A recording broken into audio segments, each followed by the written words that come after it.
Guys, ang ulam natin ngayon ay laham.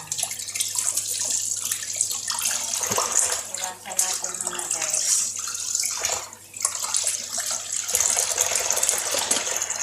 Iupoy natin ito. Malaman siya. Malaman. Nagluluto naman ako guys ng yung pinaka-favorite nila na pagluto ko. Favorite is schnitzel.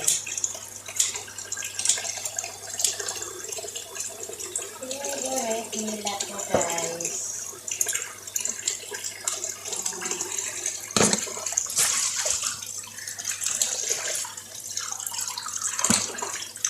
Wala dito yung amo ko ng babae guys. Nasa hospital kasi may sakit yung may sakit yung mata na.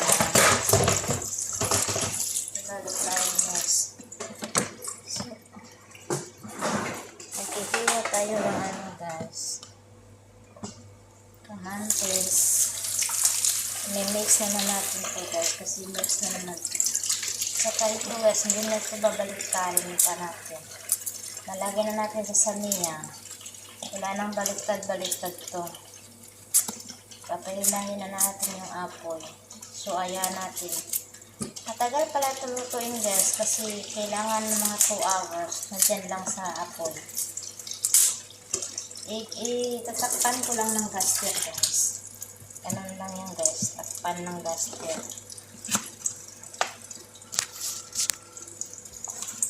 Hindi pala ako nakukuha guys. Okay lang. Importante. Nakuha yung ginagawa ko.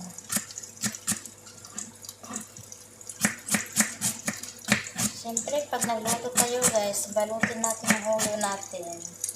Para hindi maano ng buhok yung lutuin natin.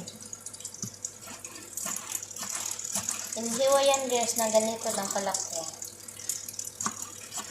Wala na yan guys kasi ganyan lang. So ganyan lang yan guys. So ilalagay natin siya. Tapos ugasan natin ng maigi. Ayan, ilagay natin.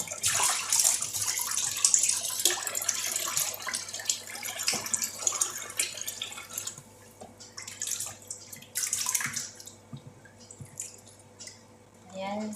Kita niyo guys, nilagay ko na lahat. Ganun lang yan guys. So, lagyan natin ng hell.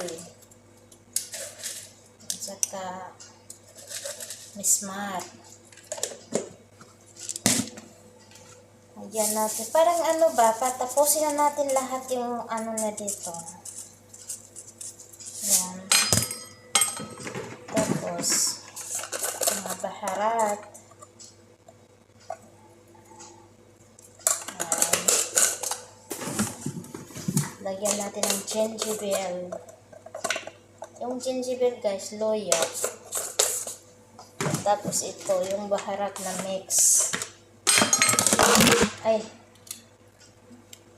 Ayan guys. Huwag na natin karamiin kasi masusobrahan naman. Pangit. So, ito guys, loya na dilaw. Kurkum. Marami nilagay kong kurkum. Tapos ito, cinnamon. Wala tayong kahoy na cinnamon, kaya damihan na natin ito.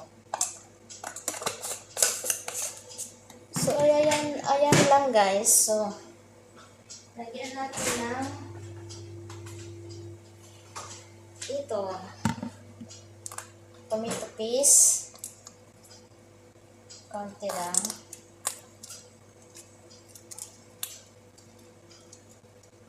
Konti lang. Tapos lagyan natin ng ketchup na konti. Ketchup ang marami. Okay. So, ano pa nilagay natin? So, i-mix natin yan.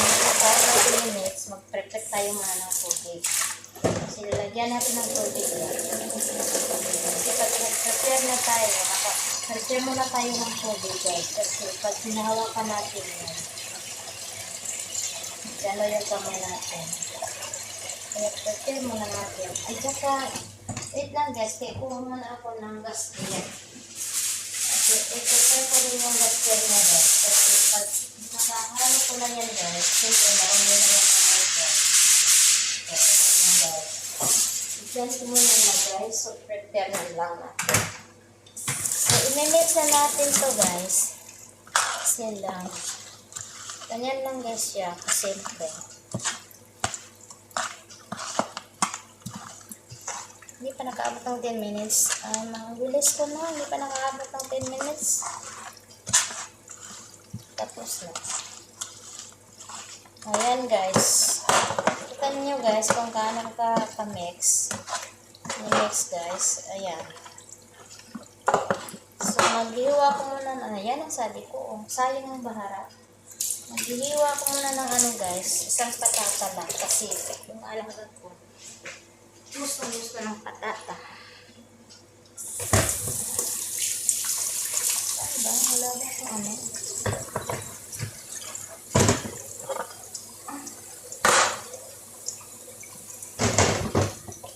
Hiwa ko ng patata guys.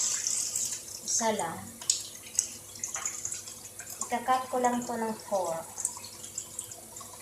Hindi na ito kaliitin kasi. Tapos ito guys, pag malagyan ko ng ano, gasket, hindi ko na ito babaliktarin. Halimbawa, kagaya ng pagluluto natin, minsan sinusundok natin, binabaliktad natin, hindi. Hanggang sa maluto yan,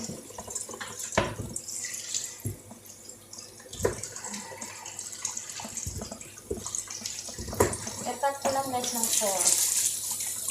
Ito, pinat ko ng 4.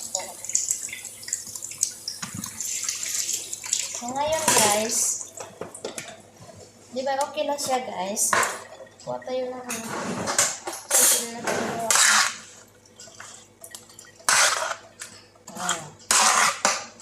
Tikman natin kung may asin ba. So, okay na siya guys ngayon. Lagyan natin ng tubig. Itong tubig niya guys, estimate na natin yung tubig na kasi simple laham to. Laham to siya guys. Kailangan natin na may tubig. Estimate natin yung tubig guys na sa 2 hours na yon hindi siya masishort ng tubig. At kung ma-short na siya guys, ayun na yun ay naluto na siya.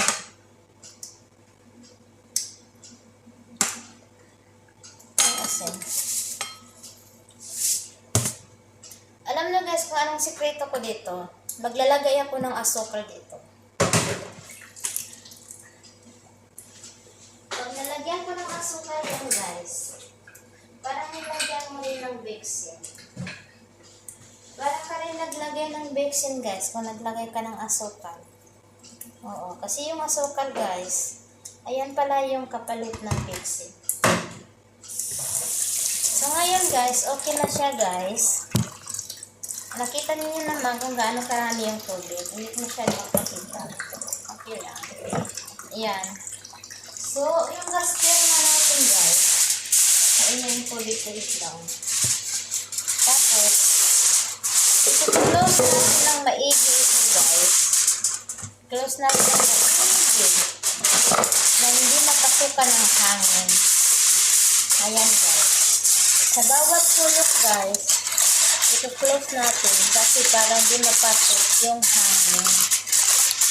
At hindi makapasok ang hangin at hindi makalabas. Tapos ito guys, medyo ganyan lang kasi para mahangin naman siya sa loob.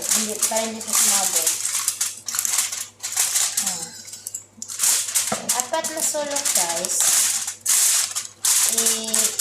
Pero dahan-dahanin nyo lang kasi gaster ito. Minsan yung gaster matulis lalo pat yung kamay natin Yung kamay natin medyo manipis-nipis na ba. Kasi alam naman, mga Pilipino tayo. lalo tayo nakahawak ng tubig, lalo na nagnipis yung kamay natin. Lalo pat naghahawak tayo ng Clorox. Kasi hindi natin namamalayan na nasusugatan tayo na wala sa oras. Dahil sa kamay natin. Manipis. Manipis yung balat natin. So, ganito na siya guys. Tingnan nyo guys. Ilalagay ko na dito sa apoy. Pailawin ko na yung apoy. Hindi sa loob guys. Hindi sa loob. Dito lang sa taas. Dito ko lang yung lagay guys sa taas.